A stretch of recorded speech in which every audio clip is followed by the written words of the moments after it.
If the goal of unattachment and letting go of the ego is to better one's own life, whether to improve happiness, peace, or something like that, aren't we just replacing one ego trap with another? Isn't the goal still selfish? So it's a great question, and you know, one of the things that I love is when we really have the courage to look at things like this, because it's really easy to take spiritual injunctions and spiritual teachings, especially things that are as broad and common and profound and important as go on a path of self-discovery, go on a path for enlightenment, and ask yourself, well, okay, but are we sure? Are we sure that that's not just another trap of the ego? So here's where the answer lies. And yes, it isn't just another trap for the ego, but as the questioner asked it with sincerity, I assume, we should look at it with sincerity. And really the distinction lies in what we're identifying as self. So the material stuff that I think is going to make me happier, that I think is going to bring me peace, is things for my lowercase s self, things for my very temporary, finite self, things for the physical self. When most of us think of the physical body, we tend to think neck down. Or if you think neck up, it's things like my hair, or, my teeth, or my makeup. But when we really look at the physical body, as I've been emphasizing the last few nights, it includes the brain/mind. The seat of emotion, thought, reaction is a very complex network of neurons. It's matter. It's physical matter. Yes, it's energy also. It's electricity also. It's chemical also.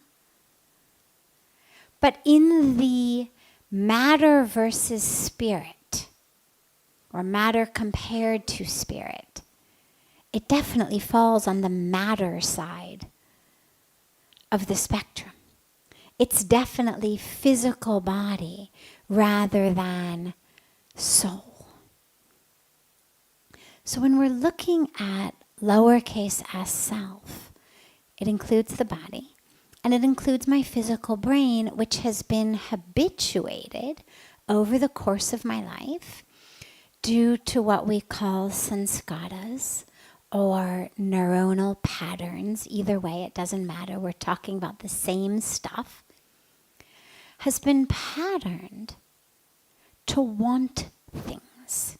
It has been patterned to feel empty, or if not entirely empty, then at least less than full.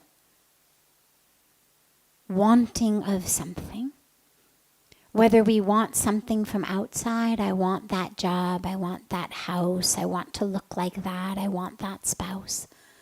Or whether we want something of ourselves. I want to be smarter. I want to be more beautiful. I want to be funnier. I want to be more confident. I want all of these other things that are a step deeper than I want the house and the car. But nonetheless, they too fall in the category of I'm less than full.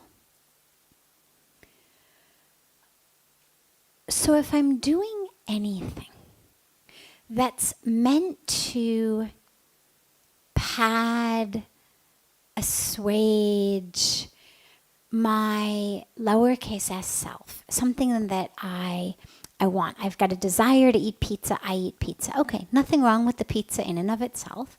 But what I've just engaged in is a behavior to assuage a desire that my physical self is having, whether it's coming actually from my stomach, I'm starving, or whether it's coming from my brain because eating pizza is fun and I'm bored, and the last time I ate pizza, I had such a good time, and so really what I'm longing is friends and connection and enjoyment rather than actually food. Either way, that urge has come from physical, temporary, this intersection of time and space self. And eating it is fulfilling lowercase s self, temporary, finite, this intersection of time and space self. When we speak about selfishness on that level, it's, normally when people colloquially say you're so selfish, it means you don't care about other people. You're not generous, you're not helpful.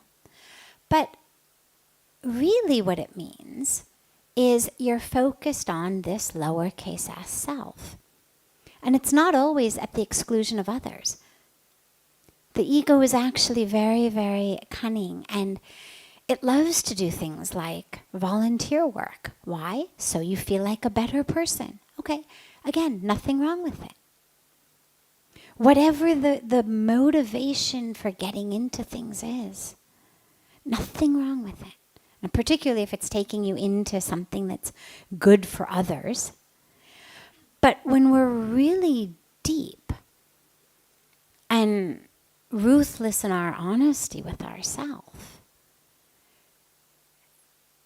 a lot of the things that we do for others, whether it's for others we don't know, we're doing volunteer work at some company that's, or some organization that's benefiting people we'll never see, or whether it's doing something for our loved ones under the guise of being selfless, when actually what I'm wanting is something from you in return, even if it's just for you to say thank you.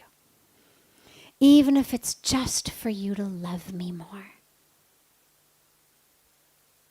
It's still selfish. Now remember, we're not judging. We're not going good and bad.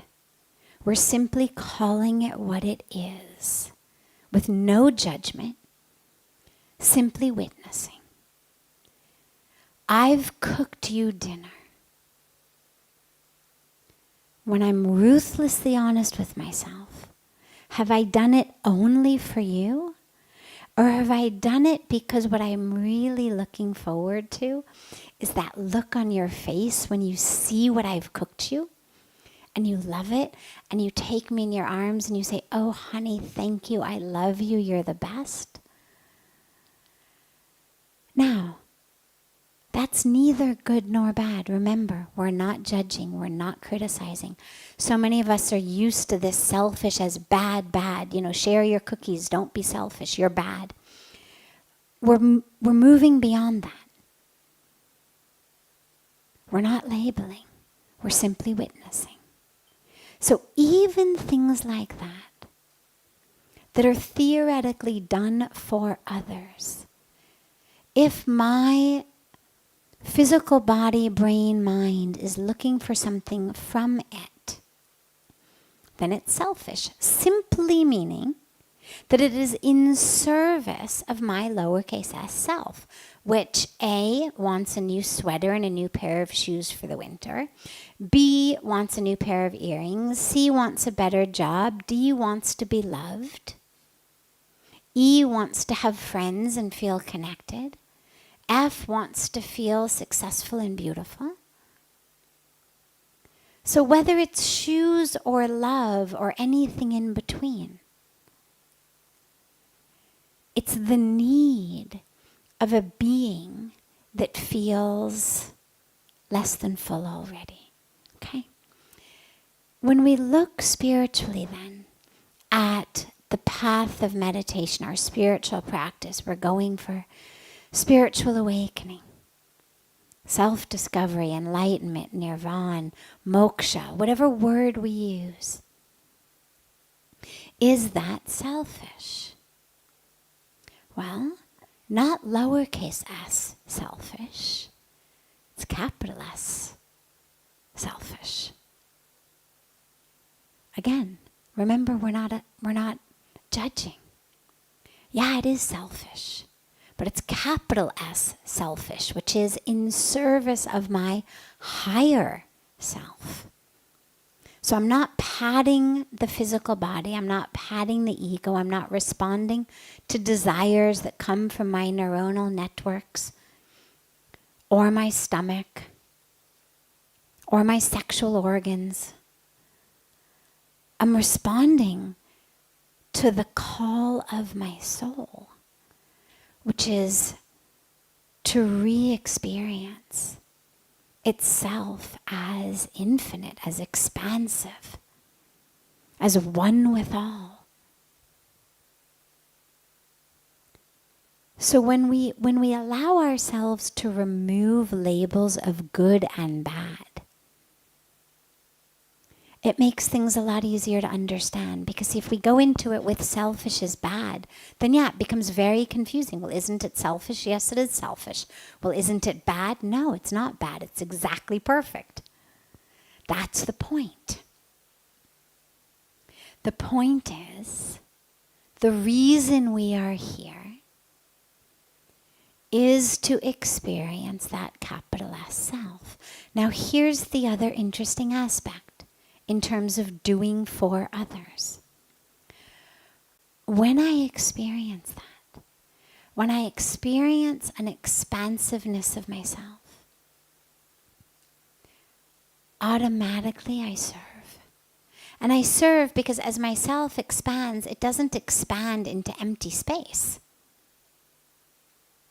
It expands right over here into Trish and right over here into the women sitting next to her. And it keeps expanding and expanding into the world around me. As my awareness,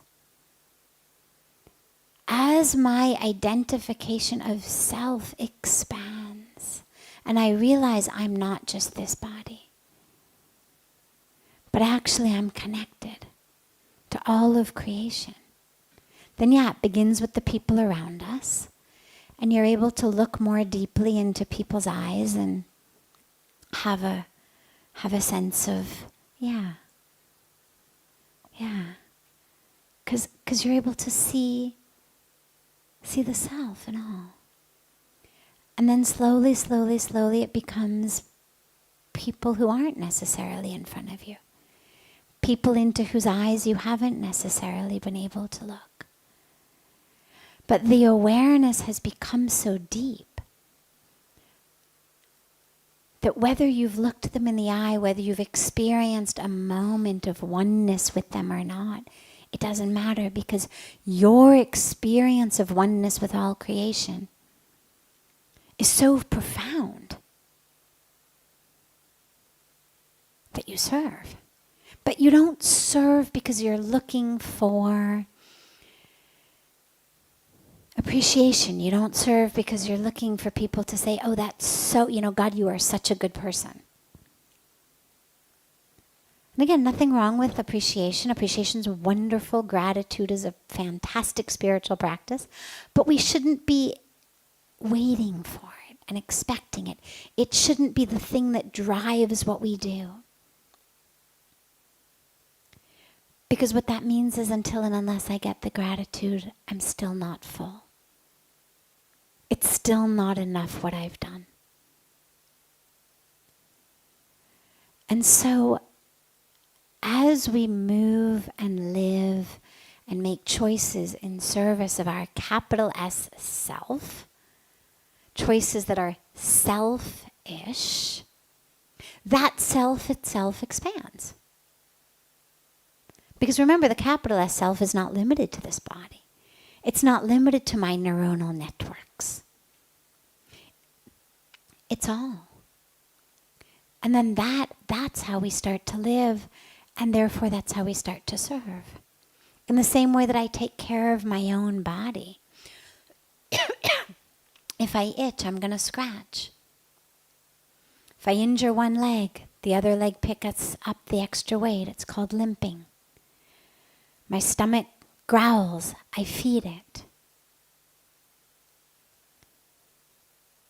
Well, as I start to experience the world as self, then whether it's trees that are being felled, whether it's rivers that are being polluted, whether it's women dying in childbirth, whether it's children dying of starvation, whatever it is, it's all self.